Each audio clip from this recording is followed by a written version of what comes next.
Johnson heads to the pocket. Layup. Johnson, good.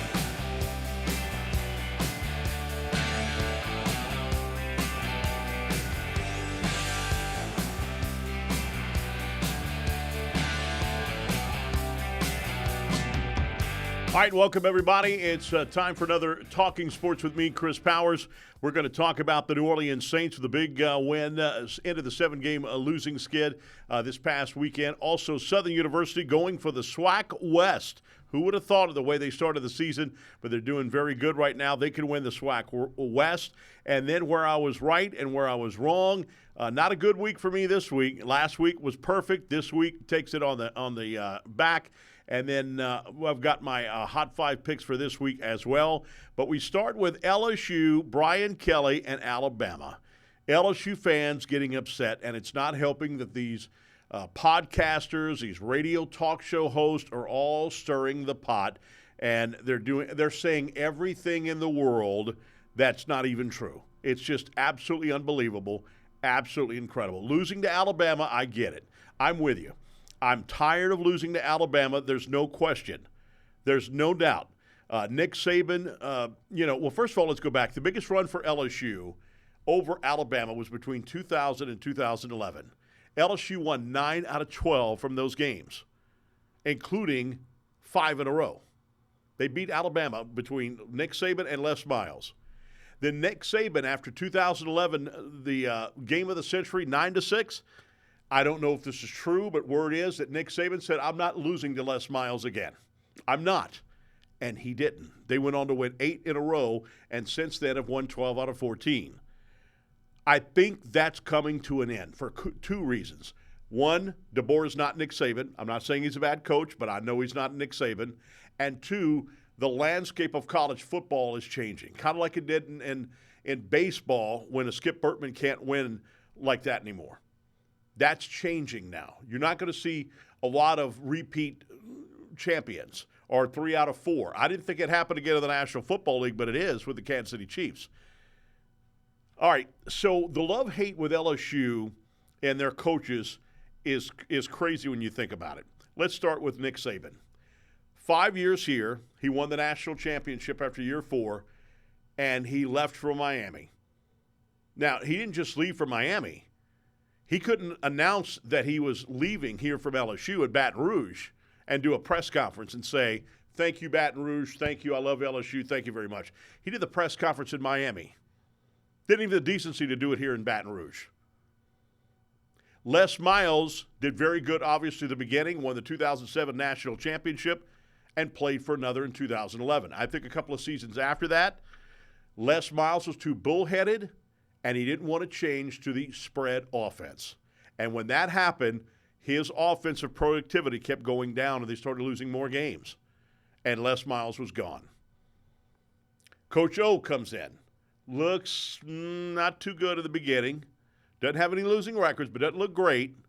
But then in 2019, wins the national championship, best team at LSU ever, and also the best team in college football ever. 7 out of top 10 teams they beat, 4 out of top 5. And then he dropped off the earth. Gave up. Because that's basically what he did. To have that bad of seasons, first the 2020 COVID season, and then after that, 21, was so bad at the beginning of that, they said, we're going to let you go. We're going to let you go. But yet the fans still love him because he's a local guy. The fans love Nick Saban because they brought him a first championship since 1958. They didn't like Les Miles, and right now they're not liking Brian Kelly. Brian Kelly took over a train wreck here at LSU. You know how many scholarship players he had on the roster when he came here? 39. 39 out of an 85, 86-man roster. That's what you get for scholarships, 85. Now it's a maximum of 86 he can get. He had 39. Never wins the big game. It's all what people are saying now. There's a podcaster from Hammond, and he's got a guy on from the north that was a big Notre Dame guy and is still mad that Brian Kelly left. And every time Brian Kelly loses a big game, he's on. But when they win a big game, like when they beat Alabama his first year, didn't hear from him. I was sick that weekend. But now all of a sudden, here he comes. Every time the Notre Dame fans are chiming in and saying how bad Brian Kelly could win the big games, now the local media is doing the same thing now. They're stirring the pot. Can't win the big games. This week the big stat came out. He's 5-9 in 3 seasons at LSU. Again, 36 scholarship players. I hate to keep beating a dead horse, but the truth is the truth. It's going to take time to build this roster. It's going to take time to build a championship team. They have what they have, and they can't do anything else about it because they have a certain amount of players they can get. That's it. He's going to build that depth, and I think it takes him next year. I really do. I think next year they'll be a better team. I thought they'd be a better team this year because of the home schedule that they had. They had a great home schedule. Next year, it's opposite. It's opposite. They go to Clemson. They go to Alabama. They go, Texas A&M comes here, but all that the home games that they had, they go on the road next year. So he's 5-9 to 3 seasons at LSU, no question. His record at Notre Dame was 92-39 overall. That's a 70% winning percentage. Against ranked teams, he was 22-25. That's 47%. Notre Dame, everyone said this when he came here. National and local media said the same thing. Notre Dame's more about education than football. That's the way all colleges really should be, but it's not. But Notre Dame is more about the classroom than the football team. Brian Kelly, for years, tried to get more in his facilities, and Notre Dame would say no, constantly no. And when he was approached by Woodward to come here to LSU, and what do I need to do to make you a national champion? Bam, his eyes got big, and he said, hey, I think I might want to do this. So Nick Saban, the beloved child, best coach probably around a lot of people's lifetime. I've seen Bear Bryant coach, so I can't say totally. I think both of them are equal. If not, maybe Nick Saban might be a little better.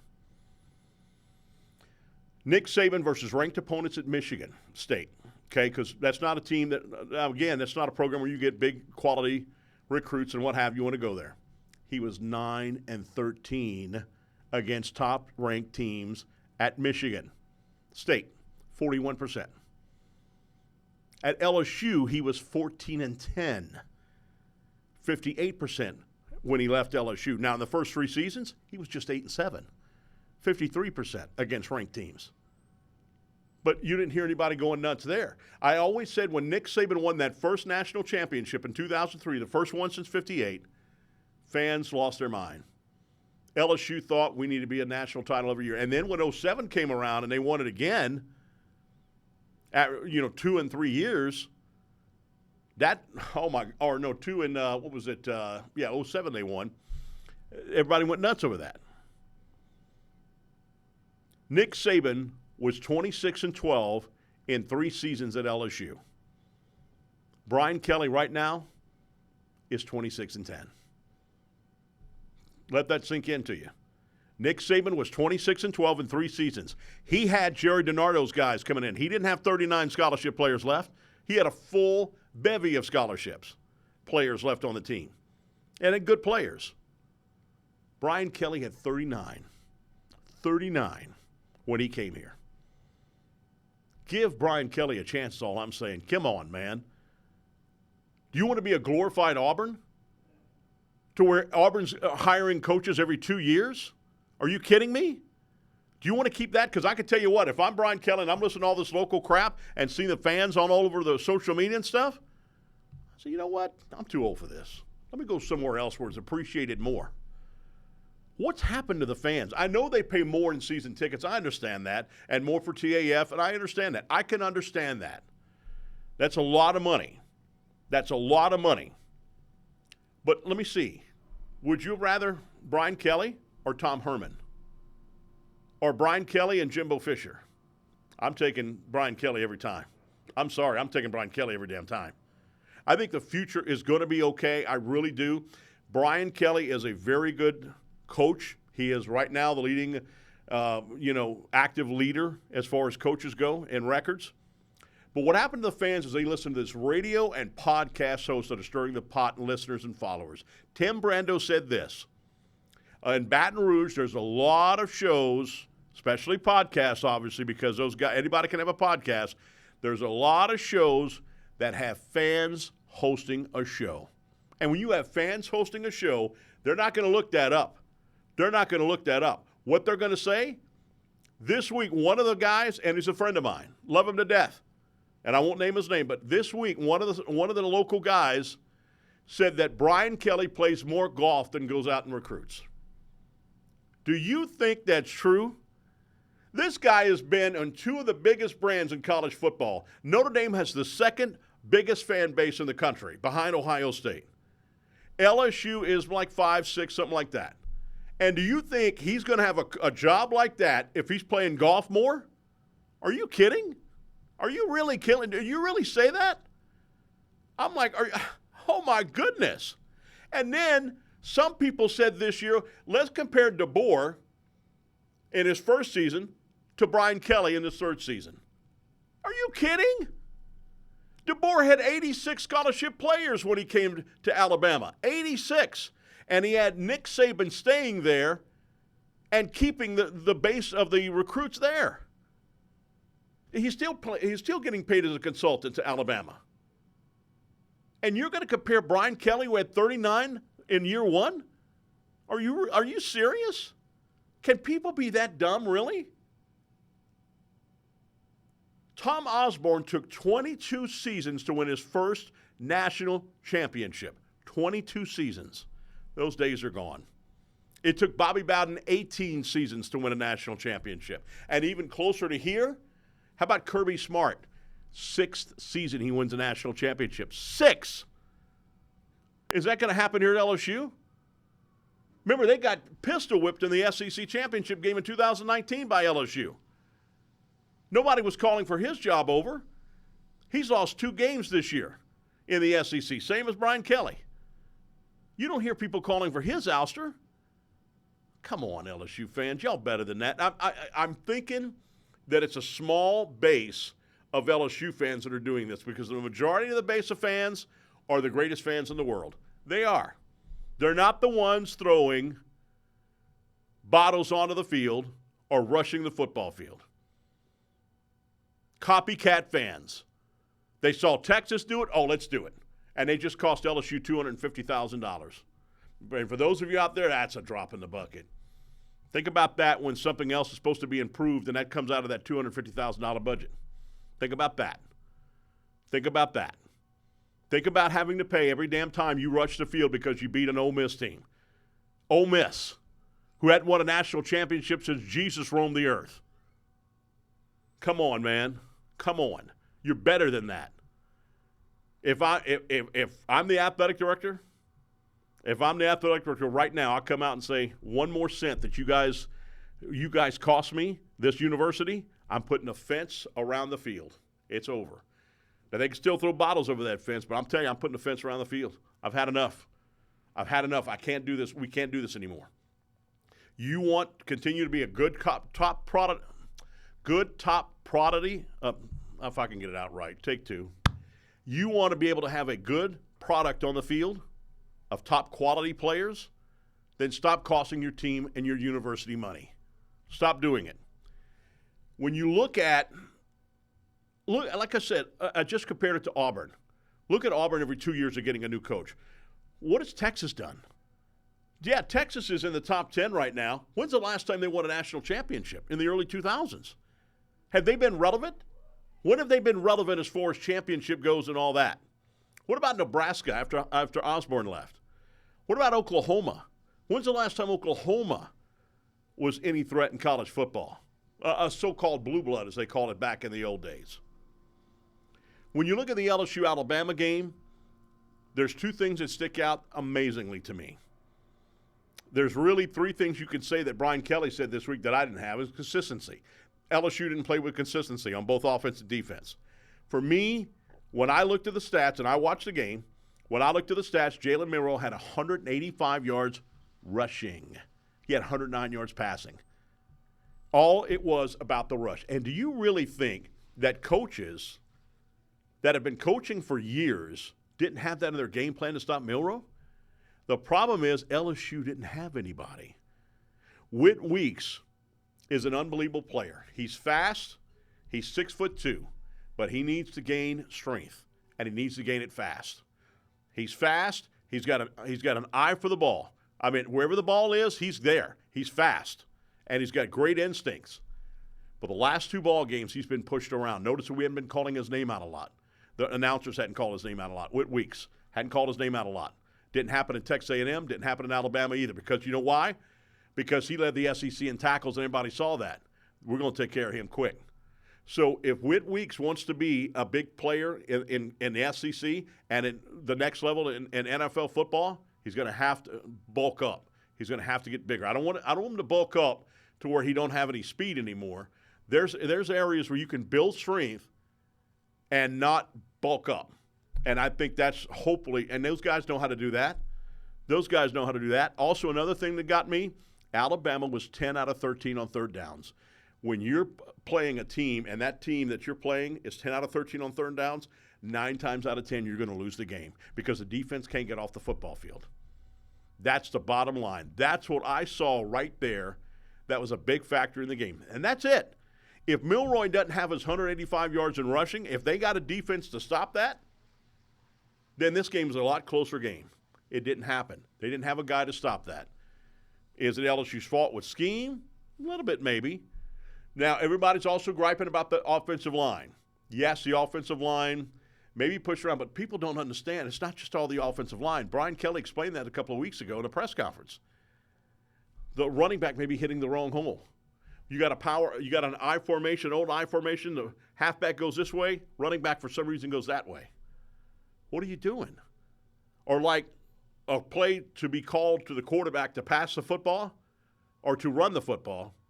And instead, when he gets the ball, he goes back and he goes to pass. And that's why you see Brian Kelly on him a lot and saying, you got to stop that, man. And another thing that was big, you notice that it was I think it was about a 10-yard slant with the tight end, Taylor. And he tried to throw to Anderson in the middle of the field, like 25 yards down the field, threw it behind him, and 2 guys were covering him. You got to get that out of your system, Nussmeier, because he feels he's got a good arm to throw the football down that football field. He'd rather go for the big one. That was a Brett Favre mentality. But Brett Favre led the NFL for the longest times in most yards in a quarterback in history until, obviously, Manning broke it, and then Manning got beat by Breeze, and then Breeze got beat by the one and only Tom Brady. That's what I saw in this ball game. But people, and I understand, look, I'm the same. I was upset we lost to Alabama again. Are we ever going to get back to that? I mean, almost you can't call it a rivalry because it's on TV. It's on national TV. It's on the national stage. But yet, we lose again and again and again and again. We're tired of it. We want to go back to those 2011 when we won 9 out of 12. Or even back and forth every year. That would be great. But for everyone going nuts about Brian Kelly, that was his first loss at night in Tiger Stadium. Only his second game total he's lost in Tiger Stadium since he's come over. Jonathan, am I wrong here? Well, Chris, certainly a lot to unpack. Just the way that the game was played out on Saturday. I believe it was closer than a scoreboard might have shown. In a 2-score game, 21-6. Garrett Nussmeier's on the 5-yard line. LSU's going to push it to a 1-score game. Throws an interception. Of course, it was not Nuss's best game. He felt pressure all game long. You talked about the scheme to stop Milroe. Nothing worked. LSU couldn't tackle. They were getting pushed around up front. The offensive line absolutely dominated LSU's defensive line. So there was a lot of conversation between the game between the head coach, Brian Kelly, and defensive coordinator, Blake Baker. And I think Blake Baker's going to do a great job for LSU. He's already improved the defense tremendously from last year. But this was a bad game. Scheme-wise, They could have helped the players out a little more, especially on the outside.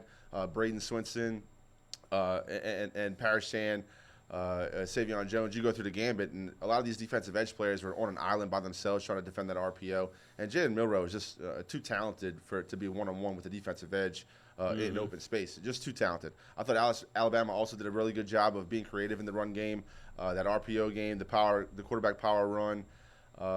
Look, they just dominated LSU in every facet. They came out, they're a more physical team. They took LSU's crowd right out of the game. Of course, Alabama had the false start on the first play of the game, so LSU's fans were really into it. It was a great atmosphere, another college game day experience for LSU. So Lots of recruits in the stands with their family. According to Brian Kelly, it was upwards towards 300 was the number of recruits and families. So that's not always a good thing, but I will say this. Brian Kelly is not the most friendly guy. He's not funny in press conferences. He doesn't give intimate stories. He's not Cajun. He's not one of us. So there's a lot of let's call him quirks in his personality that doesn't really jive with South Louisiana. And a lot of the same things are being said about one Coach Jay Johnson of the LSU baseball team.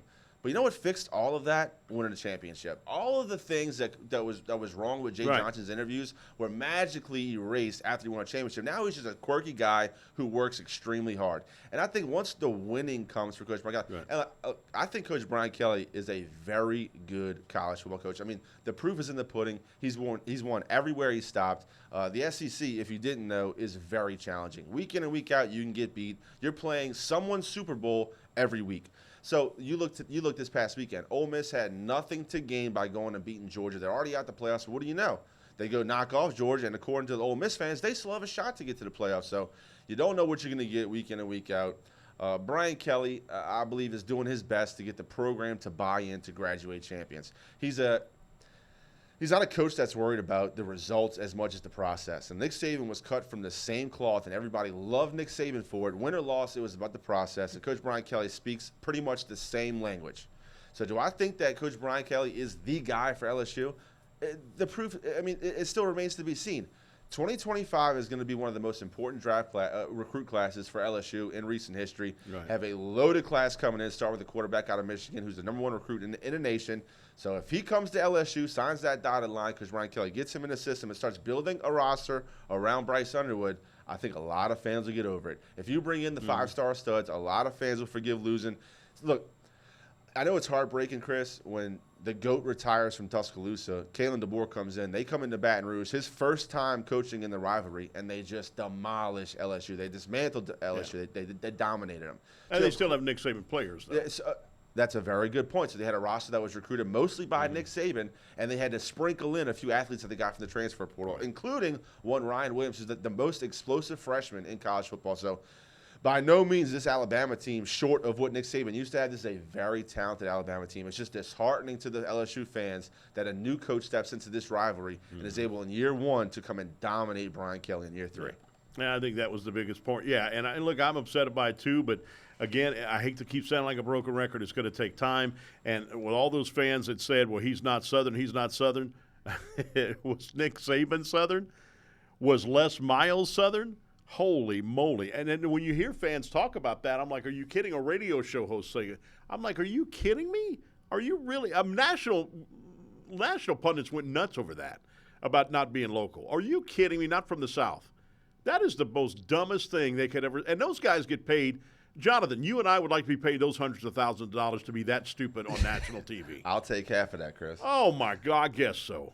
That's unbelievable. Not Southerner. Nick Saban might not have never been to the South when he was coaching at Michigan State.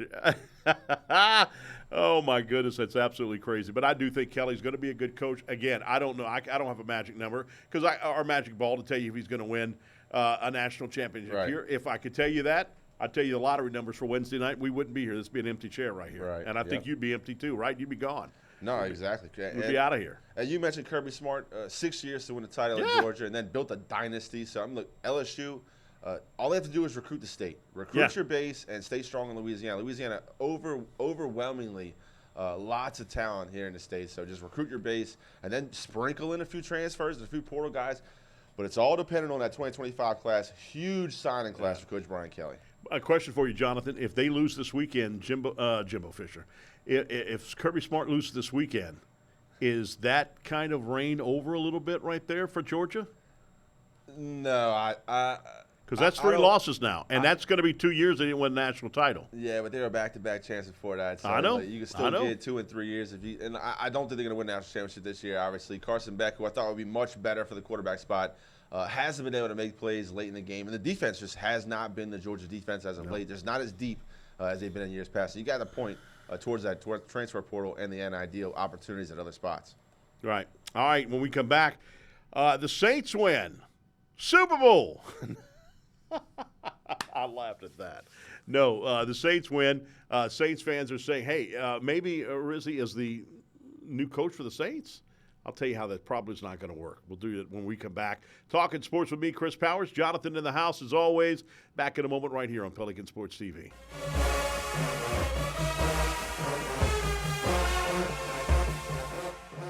We're a nation of hardworking Americans, and businesses will always be the lifeline of this great country. As a business owner, you understand the importance of your reputation. In times of uncertainty, you need a real lawyer who's serious about protecting you and your business. You need a problem solver. You need the law firm of Clayton and Fouger. Tony Clayton is a proven trial lawyer. He'll defend you and your business to the fullest extent of the law. Protect your investment and call the law firm of Clayton and Fouger today. If you're a wing lover like me, you already know where the best and biggest wings in Baton Rouge are. TJ Ribs on Acadian and I-10. But did you know they also provide some of the best catering in town? Yeah. Their catering packages are custom built for parties and tailgates and overflowing with the tastiest barbecue you can find. Whether you go with the MVP package, the Heisman, or the Natty, you can't go wrong with TJ Ribs because it's not just jumbo wings. They serve up truly tender beef brisket, perfectly roasted pulled pork, and smoky fall-off-the-bone baby back ribs. Don't forget the savory sausage and chopped beef. Come on down to TJ Ribs on Acadian and I-10, proud sponsors of the LSU Tigers and the Southern University Jaguars.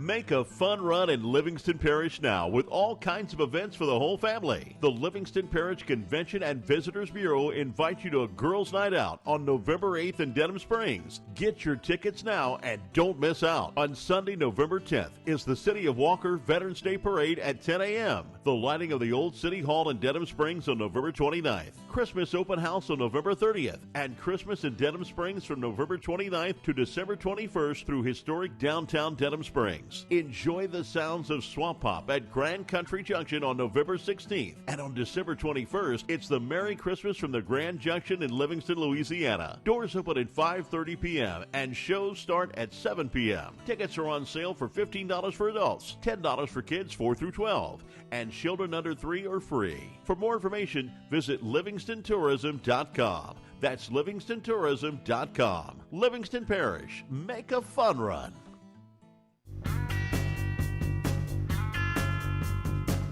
All right, welcome back, everybody. To add to the Brian Kelly thing, it was just quoted. Steve Spurrier was just quoted, and he said, I picked up a USA Today newspaper, and he said, they said Brian Kelly's record was a pedestrian 26-10 in the USA Today newspaper. And Spurrier said, pedestrian? 26-10? Pedestrian? That sounds pretty damn good to me. That's an average of 9-3 on the season. They're getting on Brian Kelly for that. Heck, we're just hoping for a winning season here in Florida sometime soon. But anyway, it is what it is right now. Brian Kelly said at his press conference this week, did we just not win 14 consecutive games at night? From that perspective, the odds are I feel pretty confident we know what we're doing. I'm happy about what happened. No, our players? No, they're not happy that they lost to Alabama like that. When it comes to an overall look at the program, we've won 10 out of the last 13 games. So, again, that goes back on that. I think the fans are going to be fans. I think it's a small group of fans. I want to sometimes see them on social media and want to respond to them, and I'm like, don't do it. Don't do it. Right now, there's social media. Sometimes I wonder if these show hosts get their stuff from social media. There's stuff on social media. A friend of mine called me saying, I heard that Drew Brees is going to be the new general manager of the Saints. Get out of here, man. Come on. Are you serious? Drew Brees is not the next general manager of the Saints. Come on. And then now, if anyone would be general manager, it'd be Peyton Manning. And then also another one said that I saw it today on social media that Coach O's coming back. Or another one just today said that Nick Saban's coming back. By the way, Jonathan, before we get to the Saints here, I thought it was classy what LSU did this week. LSU took him to facilities that he designed. They gave him a jersey. He was wearing a purple jacket. Notice when he came in. to the facilities. And also, he said on game day, two things that kind of stuck out to me. Two things he said, two things that I didn't like. One thing he said was that the first national championship is always the best. The first national championship is always the best, and that was at LSU. Second thing he said that I thought was pretty interesting was that this is the toughest place to play in all of America, LSU, and everybody went nuts with that. The two things I didn't like what he said, because he told Paul Skeens, when Paul Skeens said, I'm doing my homework, he goes, oh, so you finally do homework at LSU. That's the first time somebody does homework at LSU. And then he picked Alabama to win. So I think, Jonathan, that LSU really did a good job of welcoming him back in here to LSU. Yeah, I really enjoyed College Game Day, Chris. Not so much the segment with Kirk Herbstreit's puppy dog that passed. That was a tearjerker. Somebody was cutting onions out there in the crowd at LSU. Real dusty out there, if you know what I mean. But, yeah, I thought did a great job with Coach Saban. He's brought so much to the show, College Game Day this season. Of course, so many fond memories at LSU. LSU's program, what you love today about LSU's program, it was built by Nick Saban. Yep. So, yeah, did a great job welcoming them back with open arms. Coach Kim Mulkey let him speak to her team the night before. On Friday, they had a game, so they brought him into the warm-up, gave a little motivational speech, and told him, look, he cheers for LSU all the time, except for when they're playing Alabama, of course. And, look, he had to pick Bama. He recruited a lot of those kids that are still on the team to Bama. So I get that he chose Alabama. Of course, it was the good pick, too. Alabama absolutely destroyed LSU in front of a whole full house full of fans. And then it kind of cleared out, Chris. I don't know if it was the weather or the score, both. or both. But that stadium was pretty empty coming to fourth quarter. Can you believe that a talk show host this week compared DeBoer, and this was out, I think, in Hammond, compared DeBoer his first season and then Brian Kelly in his third season? Can you believe that? Yeah. DeBoer had 86 scholarship players. Right, and you really can't give Coach Brian Kelly enough credit. When he took over LSU, it was right after he was in the suite watching LSU play quarterback with John Shea Kirkland, the wide receiver, against K-State, and got drummed in a bowl game because they only had, like you said, 36 scholarship players. So I mean, he took over a sinking ship, and he righted it pretty quick. LSU was able to beat Alabama in year one, that overtime game, Jaden Daniels. To Mason Taylor, and expectations were just so high that LSU is now LSU's turn to dominate that rivalry, because LSU fans still feel slighted. Alabama took LSU's toy away. It was supposed to be our toy. Then he went to Miami, came back to college, and just felt a lot of resentment towards Alabama since then. Of course, the domination on the field really gives you a sour taste towards that Crimson Tide team. But those days of 9-6, the defensive battles and the greatest game of the century. Yeah. Those days are gone, Chris. I mean, Jalen Milroe, 185 and 4 touchdowns. If he played LSU every week, this guy would be rewriting the record books. I don't think he's going to be an NFL quarterback. I mean, I think they're going to draft him because he's big. He's not big as Cam Newton, and I think he's as good of a runner, if not better than Cam Newton as far as mobility. I think Cam Newton wanted to run people over a lot. But as far as passer goes, I didn't think Cam Newton was a great passer anyway because he had a little hitch in his throw. I think also that Milroy has a bigger hitch in his throw, and I don't think he's a very accurate quarterback. So I do think that he's not going to be a big NFL star. I really don't. I just don't. I just see his mechanics and just see you can't run like that in the NFL. You're not going to do it. No, in my opinion, he's not as good as quarterback as Bryce Young, and you've seen the struggles of Bryce Young in the pros. You play with better receivers at Alabama than you do sometimes on your NFL team. You have 3 first-round guys any given year at Alabama. So, yeah, I wouldn't compare him to Cam Newton. Look, Cam Newton won an MVP in the NFL. This guy had very productive year. Went to a Super Bowl. I'd more compare him to like an RG3, a guy who can run around the field. But RG3 actually could thread that needle with anticipation throws. That's not Jared Milroe's game. Milroe throws to wide open people, wide open receivers, or he tucks it and runs. Very effective against a team that either can't spy or can't contain, like this past Saturday. But after he won that MVP in that Super Bowl year, he went down. Also, by the way, when's the last time Alabama has had a quarterback that has been very good in the National Football League? Right. Was it Kenny Stabler? Well, if you count Jalen Hurts, of course, Hurts transferred to Oklahoma. I think he claims both, but I think a lot of Oklahoma fans were like, look, we developed that quarterback. Y'all benched him over there at the Crimson Tide for Tua Tagovailoa. Tua, I don't know if he should play beyond this season. So to answer your question, I don't see a lot of Alabama quarterbacks. Mac Jones? He played this weekend for the Jacksonville Jaguars. Didn't do very good. No, he's not. Yeah, not a very accurate quarterback for sure. The Saints did win. They beat Atlanta on Sunday, ending a 7-game losing skid. How about that? I think in 2 games, the Saints were a better football team in both games. Stat-wise, Atlanta was better this game. Last time, Saints won the stat sheet. But I think this game, I thought the Saints really more of a physical football team. Yep. I think they pushed them around and what have you. The defense handled them very well. There needs to be more players to come back, but still having trouble putting 2 halves together. Had a great first half for the offense, didn't have a good second half for the defense, for the offense rather. They'll play Jameis Winston this Sunday. Could go either way. Jameis Winston could be excited, so jacked up for that game, and get in there and have a good game. But the defense has practiced against this guy for a long time, so I'm thinking that basically we could have his number. We'll make that pick coming up here. Interim coaches, a lot of Saints fans saying, "Oh, could he be the next head coach of the New Orleans Saints?" Interim coaches don't make it in the NFL. It's not like college football. It don't make it. You're not going to be a Dabo Sweeney over there in Clemson. Only 2 coaches have made the playoffs as an interim in NFL history. And they made the playoffs in NFL history. The last time was 2021. That Rich Bacia, whatever his name is, got the Raiders to the playoffs, only to lose to Cincinnati in round 1. Because he took over for John Gruden. In 1961, that was the only one in the Super Bowl era, by the way. 1961, Wally Lim for the Houston Oilers was an interim coach. He got his team to the first round of the playoffs. They got beat. Interim coaches hasn't won in their first game going to the last 6 seasons. They're 41-70 in their first games. Obviously, the Saints beat that with winning. It was big. It was great. Like they won the Super Bowl. Did you see that? Yeah, no, and Chris. And Rizzy hurt himself, too, at celebrating. I was about to say, you don't do anything great in the NFL if you can't handle a celebration. Rizzy got a bad stinger in his back after the game. He explained it that he was chewing out Peyton Turner for celebrating too early on the field. Then after the game, Peyton Turner came up and gave him a little shove in the back, and you saw him go numb. Yeah, and look, the team was fired up for Darren Rizzi. They played with a lot of physicality, a lot of emotion. You saw that defense really give 110%. After trading away their best cornerback. So, look, you're down 2 corners as it is. You trade away your best one in Marshall and Lattimore, and then you come out with a very convincing performance against Atlanta. Younghoe Koo did help the Saints by missing 3 field goals. One got blocked, but don't get that twisted. If he makes 2 out of 3 of those, the Saints lose this football game.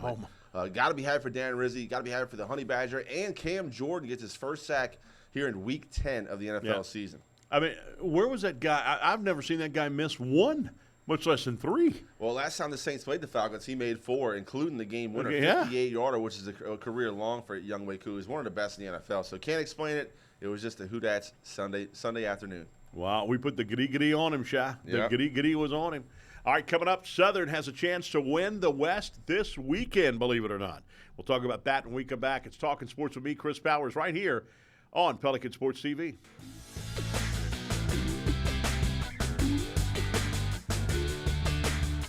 If you're a wing lover like me, you already know where the best and biggest wings in Baton Rouge are. TJ Ribs on Acadian and I-10. But did you know they also provide some of the best catering in town? Yeah. Their catering packages are custom built for parties and tailgates and overflowing with the tastiest barbecue you can find. Whether you go with the MVP package, the Heisman, or the Natty, you can't go wrong with TJ Ribs because it's not just jumbo wings. They serve up truly tender beef brisket, perfectly roasted pulled pork, and smoky fall-off-the-bone baby back ribs. Don't forget the savory sausage and chopped beef. Come on down to TJ Ribs on Acadian and I-10, proud sponsors of the LSU Tigers and the Southern University Jaguars.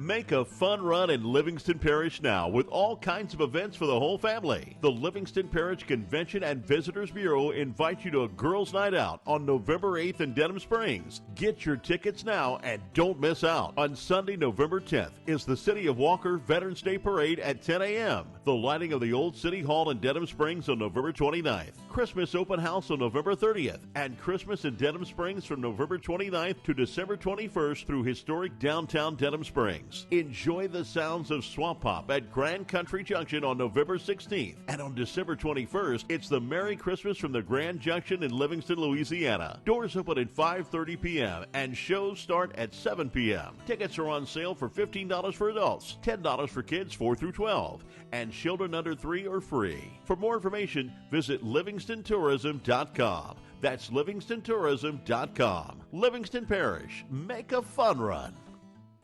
We're a nation of hardworking Americans, and businesses will always be the lifeline of this great country. As a business owner, you understand the importance of your reputation.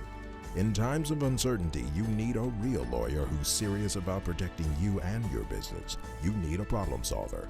You need the law firm of Clayton and Fouger. Tony Clayton is a proven trial lawyer. He'll defend you and your business to the fullest extent of the law.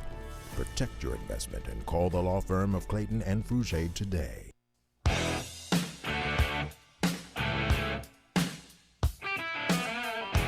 All right, welcome back, everybody. We're talking sports with me, Chris Bowers. Jonathan, I don't think, brother, if I was a billionaire, I don't ever think I'd own an NBA team. I really don't, man. This is unbelievable. This is a joke. Just got the injury report for the Pelicans. McCollum out, Jones out, Murphy out, Murray out, Williamson out, Hawkins out, Alvarado out. Are you kidding me? Are you really freaking kidding me? How could you buy season tickets for this? How could you go to games to watch this? To watch the other team, that's what I would do. I mean, they really seriously got to be on an Indian burial ground at the Smoothie King Arena, right, Jonathan? I mean, Chris, it's hard to explain what's happened in New Orleans this season with all the injuries. Every year. Every year, yeah, not every year. You hate to point the finger and blame at the organization or the healthcare professionals that the team provides, but at some point you got to wonder, yeah, exactly. What are you paying to go see? Are you paying the admission to go, eat some snacks and watch them get beat by the other team? You're going to go play LeBron's Lakers and go cheer for LeBron? It's really hard to get behind the Pelicans. It always has been because, yeah, they're so hit and miss. At first it was, where they rest players in order so they, whatever it's called, the mitigating of the time, the weight barriers. I forgot what they call it. But when they sit players in order to get them rest, NBA fans had a lot of problem with that, but now it's just dealing with, legitimate injuries. The Pelicans cannot stay healthy. They go get that all-star point guard. He plays, one half of a game and breaks his wrist. Unbelievable. It's just it's a joke, man. It's a joke. All right, Southern University, frustrating that they can't get consistent play from their quarterback. Every other position is good. I think every position they're loaded. It's just quarterback play. 1 week the quarterback does well, the next week he doesn't. They're so young and inexperienced quarterbacks, and I think that I'm looking at it right now. Xavier T-Set had a good game last week against Alabama A&M, but came back and did horrible. He's still a young guy.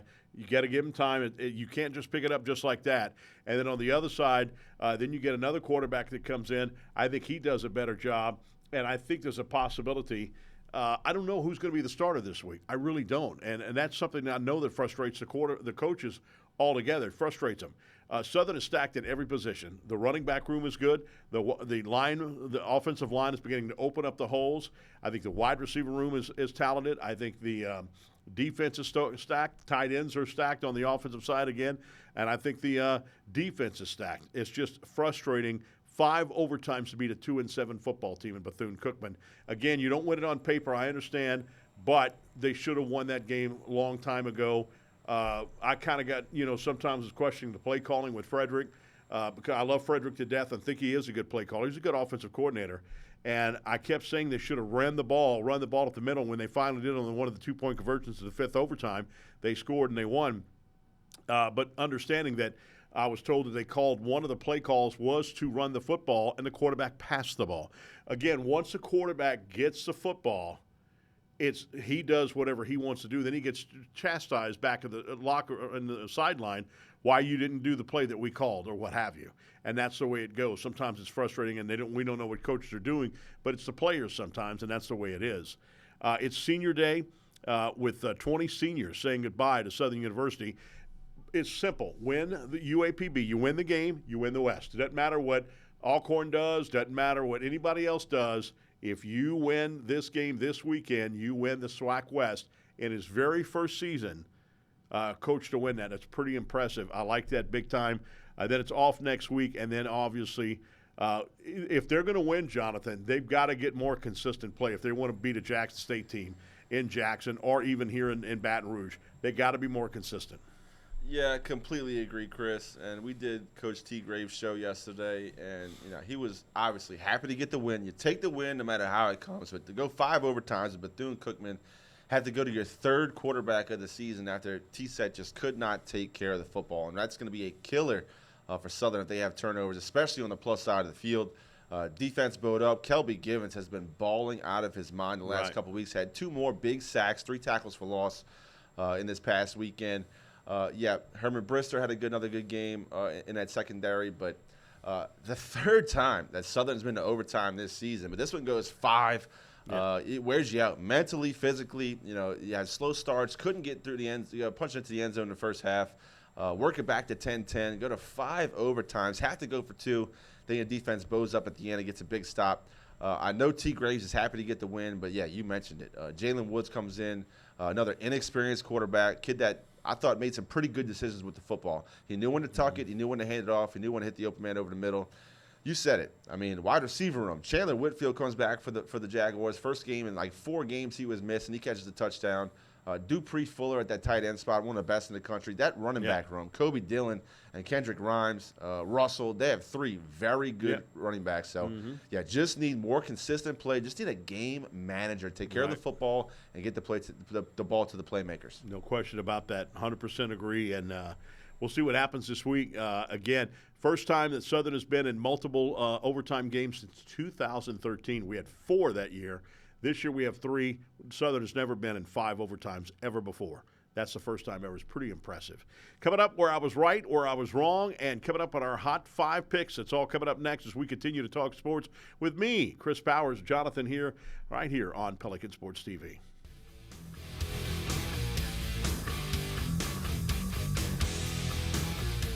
Make a fun run in Livingston Parish now with all kinds of events for the whole family. The Livingston Parish Convention and Visitors Bureau invites you to a girls' night out on November 8th in Denham Springs. Get your tickets now and don't miss out. On Sunday, November 10th is the City of Walker Veterans Day Parade at 10 a.m. The lighting of the old City Hall in Denham Springs on November 29th. Christmas Open House on November 30th. And Christmas in Denham Springs from November 29th to December 21st through historic downtown Denham Springs. Enjoy the sounds of Swamp Pop at Grand Country Junction on November 16th. And on December 21st, it's the Merry Christmas from the Grand Junction in Livingston, Louisiana. Doors open at 5:30 p.m. and shows start at 7 p.m. Tickets are on sale for $15 for adults, $10 for kids 4 through 12, and children under 3 are free. For more information, visit LivingstonTourism.com. That's LivingstonTourism.com. Livingston Parish. Make a fun run. We're a nation of hardworking Americans, and businesses will always be the lifeline of this great country. As a business owner, you understand the importance of your reputation. In times of uncertainty, you need a real lawyer who's serious about protecting you and your business. You need a problem solver. You need the law firm of Clayton and Fouger. Tony Clayton is a proven trial lawyer.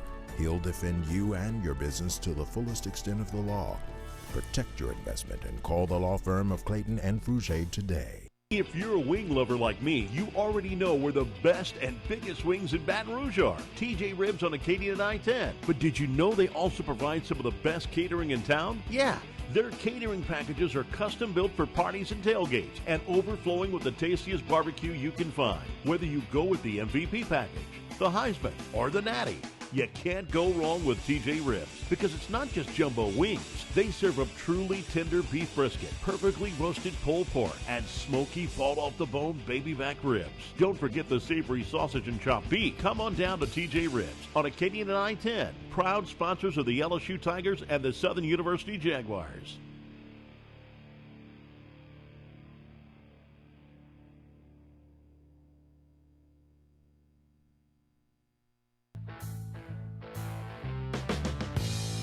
All right, welcome back, everybody, as we're talking sports with me, Chris Powers, seen 5 times every week. Tuesdays at 11 a.m., Thursdays at 11 a.m. and 7 p.m., Fridays at 9 p.m., and Saturday at 8:30. And seen in almost 2 million households in the New Orleans metro area. There's 89% of you watch Cox Cable and with Pelican Sports TV here. Also, almost 400,000 in the Baton Rouge area. It's about 360,000 and in 140,000 in the Lafayette area. We're also seen on the app, or you can also go on the YouTube page and get it there as well every single week. Get it when you want to on demand. All right, last week I was 5-0 in the Hot 5. This week, Jonathan, 1-4. 1-4. Boy, I struggled this week. I went with my heart on some of them. Alabama, LSU. I had LSU by 3. Alabama wins by 29. Obviously wrong. Georgia, I had beating them at Ole Miss by 3. Lane Kiffin was 1-11 against ranked teams. Now he's 2-11. Georgia loses big time by 18 to Ole Miss. I was wrong on that. Now Lane Kiffin thinks he's the best coach in college football. Isn't that funny? Yep. Unbelievable. Florida at Texas. I had the Longhorns winning by 14. That's the only one I got right. They won by 32. Florida is such a decimated team right now. It's just not even funny with injuries. Yep.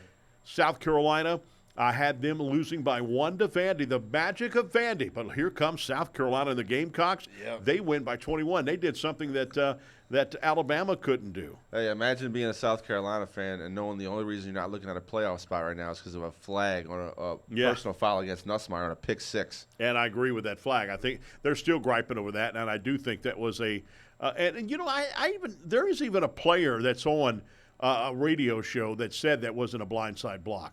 Does he even know the definition of a blindside block? That was the biggest blind. Are you kidding me? Yeah, and it was helmet to helmet, so definitely a real flag. But I mean, it's a heartbreak because they've had a fantastic season.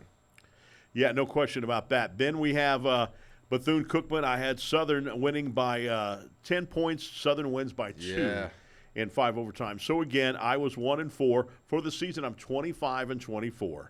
Now let's get you to the next ones. This one's going to get me back over the top, baby. 5-0. I'm a hot 5. Here we go, Jonathan. You ready? I got LSU by 10 over Florida. Florida now has too many injuries. It's going to be at Gainesville. It could be a closer game, but I just think that Florida has too many injuries to overcome. I see LSU winning by 10 plus. Got to give credit to Coach Billy Napier. He's had his team absolute fighting in every single game, even though they've been decimated by injuries. They're on quarterback number 3 or 4. Langway's going to try to play this weekend against the Tigers. Don't know if he's going to be able to full-time go. So I'm taking the Tigers by 7 out there in Gainesville. A little closer. Will it be a fog game again? Hope not. All right, I've got Georgia hosting Tennessee. The Bulldogs have lost 2 games for the first time in a long, long time. Yep. They're hosting the Tennessee Volunteers. I think they make a statement game this week. I think they win by 7. I like it, Chris. I also take the Bulldogs. Might get a little more scoring than you think. Tennessee's got a good offense. Georgia can also fill it up. So give me Georgia by 10. Arkansas got off to a good start, but I'm thinking that's what we thought Arkansas would be with this level right here, and they're now getting killed by every team. Ole Miss, now I think they're going to get killed by Texas. I think Texas is going to win by 21 points over the Razorbacks, especially that it's in Austin, Texas. Yep, I'm on board with you, Chris. Look for Archman to come in and mop up duty late in the game when Texas is blowing out the Razorbacks. Now the Browns take on the Saints in the Superdome. Part of me want to take the Browns because Jameis Winston's coming back. He wants to prove that, hey, I was a better quarterback. You should have stuck with me. But at the same time, the Saints defense has played against these guys a lot in practice. They know what Jameis Winston's, his instincts are, what he's going to do here and there. I'm going to maybe a little bit of the homer on this one. I'm going to go with the Saints by 3. I like it, Chris. I got to take the Saints. This might be a homer pick. Got to take the Saints. Jameis Winston, it's either feast or famine. Hopefully he throws a lot of interceptions on Sunday. I'm going with the Saints in a 10-point ball game over the Brownies. All right, and I got the last one, UAPB at Southern. I got Southern winning by 10 points because they've been good, bad, good, bad. This is the good week. I got them winning this game by 10 points. UAPB and the Golden Lions have lost 2 in a row. If they didn't lose that 2 in a row, they were on a spot to where they could have come in here and won the West if they would have beat Southern. Yeah. But because they've lost 2 in a row now, that's out. They're done. They're finished. So all Southern has to do is beat UAPB. Doesn't matter what Alcorn does. Now, if Alcorn loses and Southern loses, then Southern wins the West because Southern beat Alcorn State. So I got Southern by 10 points in this game over UAPB and the Golden Lions. I'll rely on your expertise for this pick, Chris. Don't know a lot about UAPB, but I do think Southern, with another week's worth of practice for those young quarterbacks, can only do them some good. So I'll also take Southern. Give me 7 points and the Jaguars. They're a young football team. So I think that's going to be the reason why they do. A couple of headlines being hit today. USC fine gets probation for coaching violations. Now it's a point in time when they do USC, and is it USC Southern California or is it South Carolina? It is Southern California.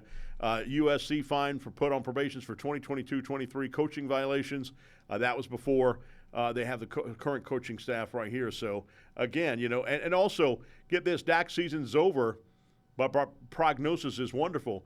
I've heard of the groin coming off the bone. I've never heard of the hamstring coming off the bone. That's what happened with Dak Prescott. His hamstring came off the bone, and he had to have surgery for that. That's what ends his season. And did you see Jerry Jones? Jerry Jones, one reporter was asked, so now do you see what it means to be without Dak Prescott? How do you feel? And Jerry Jones says, I don't know about your mathematics, but we only won 3 games with Dak Prescott. Yeah, your arithmetic the same as mine? Is your arithmetic the same as mine? We wasn't winning games with Dak. That was funny. Do you think their coaching staff stays after this? No, probably not. Mike McCarthy, even though he's proven he can win the big game, it's just tough to do it under the shadow of Jerry Jones, the GM, the owner, the all the above, the decorator. He does it all over there for the Dallas Cowboys, loaded with talent. Of course, now you get to see either Trey Lance or the backup, the other guy they really like over there whenever Dak goes down. But, look, not a good time for Dak to get injured. Of course, he just gets mega bucks in the contract, and his team really stinks right now. Dak was really the only thing that pulled his team out of the gutter. So, yeah, another long season for Cowboys fans, always asking to fire the coach. I think they might get it this offseason. You were a Cowboy fan? No, the Cowgirls. I don't know. What gave you that idea? I was a Cowboy fan. Okay, Hey, I was about to say. Chris. Oh, yeah. Hey, where's my shirt? There you go. That's right. Who dat, baby? It's funny as hell because I friends of mine that are big New York Yankee fans, and I say, y'all are typically the Dallas Cowboys of Major League Baseball. Haven't won a championship since Jesus roamed the earth, so shut up. I don't want to hear no more about that. And they almost did it this year. But did you hear the play calling for this week for the Saints game when Alvin Kamara dropped that wide open pass? Oh God! He dropped it like Judge dropped it in Game 5 of the World Series, and the Yankee fans were like, "What did he say? Why did he have to bring that back up again?" Oh, that drop hurt my soul, Chris. Oh my goodness gracious! What was he thinking on that? That was unbelievable, just incredibly crazy. But again, fans, going back to the top deal. Hey, just give Brian Kelly a chance. Like I told you, I compared the record with him and Saban in the first 3 years. Give him a shot. Stop saying all this crap because I'm going to tell you what, I don't have the patience that Brian Kelly does, obviously, because I tell all of y'all to go to hell. I'd get the hell out of Dodge. I'd go coach somewhere. Either I would coach somewhere where it's less pressure or I would just give up the game because I don't need all this at my age. What is he, 62, 63, 64 years old?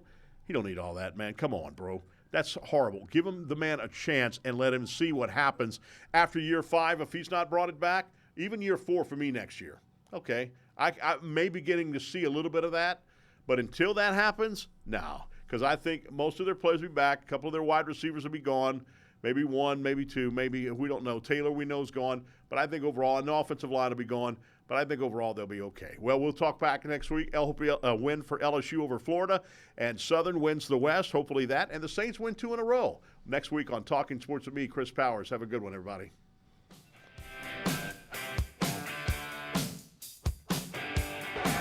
Rocks and fires. Tommy White with it.